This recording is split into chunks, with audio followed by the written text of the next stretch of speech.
Ako si Pepa, ang kapatid kong bida-bida, ang nanay kong chismosa, at ang lasinggero kong ama. Ito na almusal!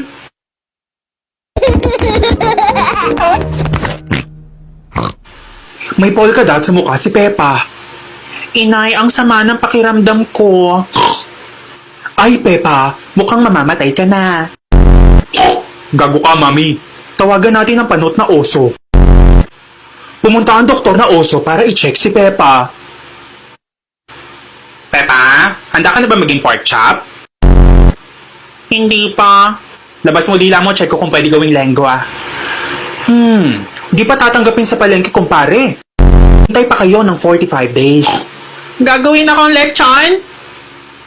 Oo, Pepa. Dadaling ka sa Cebu para gawing lechon gamit itong secret ingredient.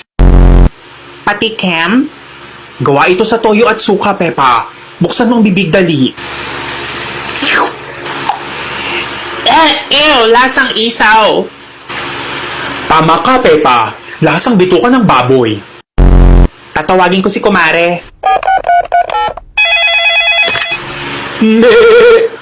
Anong chismis? Gagawin ng lechon si Peppa. Hello, Sisi! Meh! O ano? May sakit ako. Meron akong chicken pox. Tanga, anong chicken pox?